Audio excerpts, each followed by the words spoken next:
Je vais venir préparé, affûté, rapide. Il va pas le voir venir. Il n'y a pas le droit à l'erreur avec moi. Une erreur, tu dors. Donc j'espère que sur 9 minutes, tu es prêt à faire aucune erreur. Voilà, ça peut paraître prétentieux pour certains qui ne me connaissent pas, ça peut paraître arrogant, mais pas du tout. Vous voyez juste ici quelqu'un, un jeune qui rêve et qui poursuit ses objectifs et qui travaille pour. Mais j'aimerais bien marquer mon histoire comme un Mohamed Ali, comme un Mike Tyson, comme un Conor McGregor l'a fait, comme un Khabib. Pas juste être un champion parmi tant d'autres, mais the champion. Il est venu, il a fait ça.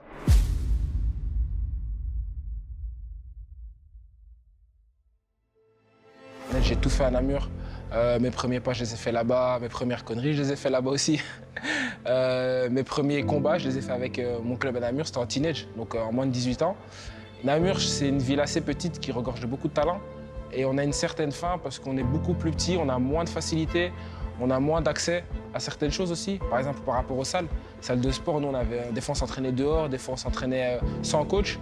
Mettre des gants de boxe dans un terrain de foot, c'était un peu une des manières de s'amuser à l'époque. Et petit à petit, je suis tombé un peu amoureux de ce sport. Et de là, j'ai commencé de fil en aiguille et maintenant on est là. Je continue à boxer en mode vas-y carré, tu vois. J'ai jamais l'habitude que le mec tombe. Ça m'est jamais arrivé. Type, il est plus là.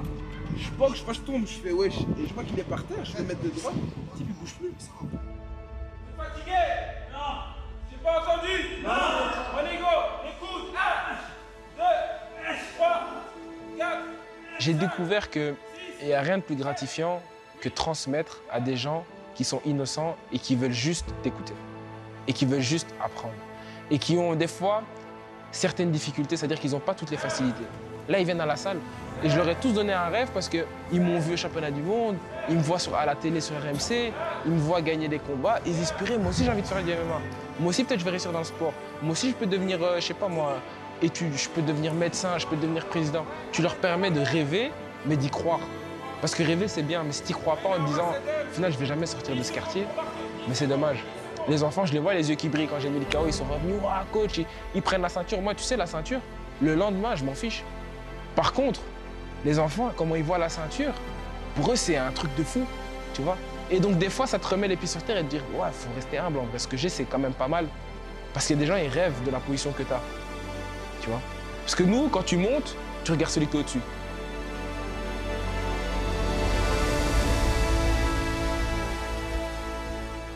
J'aime vraiment beaucoup les mangas, donc je me disais, j'aimerais bien savoir me battre comme dans les mangas. Avoir des techniques un peu comme dans Naruto, j'étais à fond dans Rock Lee, tous les trucs comme ça. Donc je me suis dit, ouais, ça va être lourd, je vais apprendre des techniques, des nouvelles techniques, coups de pied retournés et tout. Et puis après, je me suis prêté au jeu, petit à petit, de fil en aiguille. J'ai été à un entraînement, 2 entraînements par semaine, 3 entraînements. Et puis le moment où je suis arrivé sur Bruxelles 2 ans après, là, j'ai rencontré mon coach et ça a fait genre, tu sais, comme une étincelle directement, la connexion elle a matché. Et je le considère comme un membre de ma famille, tu vois, maman à part entière, comme un deuxième père, tu vois. Et de là, j'ai commencé directement une rigueur où je me suis entraîné tous les jours.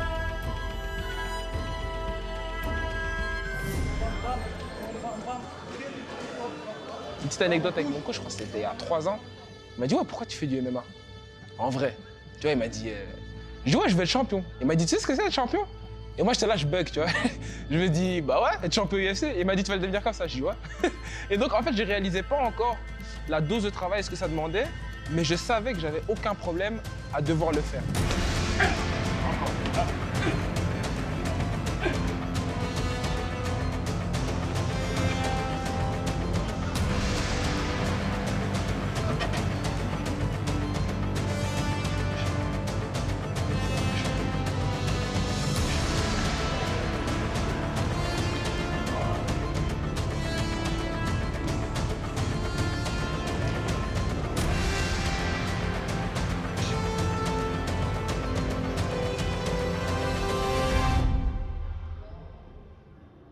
Comment on fait pour être un combattant hyper compétitif? Tu dois être un mauvais perdant. La vérité est simple. J'ai horreur de perdre. J'ai horreur de perdre. La défaite, c'est quelque chose qui me hante. Et je sais que ça reste en moi, ça me ronge. Ça veut dire que ça va rester jusqu'à ce que ma prochaine victoire. Et si ma prochaine victoire n'est pas assez éclatante, même après des victoires, je me rappelle même pas de mes victoires, je me rappelle de mes défaites. Si tu regardes bien les interviews, je parle de mon fight contre Alvida Souyev. Les KO, je m'en fous en vrai. Les autres victoires que j'ai eues, je m'en fiche. Il y a des défaites qui vont rester là, qui vont te garder dans ta tête, tu vas ruminer. j'aurais pu faire ci, j'aurais pu faire ça. Et au prochain combat, tu reviens et t'es meilleur. Et je sais que ça reste en moi, ça me ronge, ça veut dire que ça va rester jusqu'à ma prochaine victoire.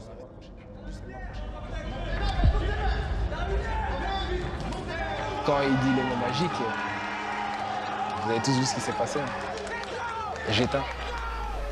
J'éteins la lumière.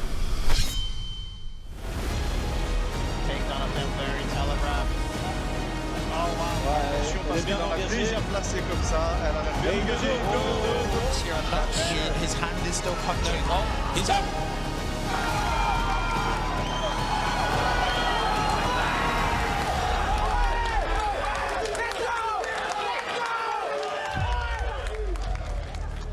Je peux pas avoir peur. On a peur que de Dieu. T'es un humain, pourquoi je vais avoir peur? Tu vas mettre des droites, je mets des droites. Tu vas mettre des gauches, je mets des gauches. Tu vas mettre des takedowns, je mets des takedowns. Qu'est-ce que tu vas apporter de plus? T'es un humain, je suis un humain. On va rentrer dans une cage. Que tu m'insultes ou pas, la cage va se fermer. Que tu sois un sale type ou pas, la cage va se fermer. Si on a signé, on va se combattre. Je vais montrer qu'il y a une différence de niveau. Honnêtement. Moi, je viens pas et j'espère bien qu'il comprend qu'on sous-estime personne. Je vais venir préparé, affûté, rapide. Il va pas le voir venir. Il n'y a pas le droit à l'erreur avec moi. Une erreur, tu dors. Donc j'espère que sur 9 minutes, tu es prêt à faire aucune erreur.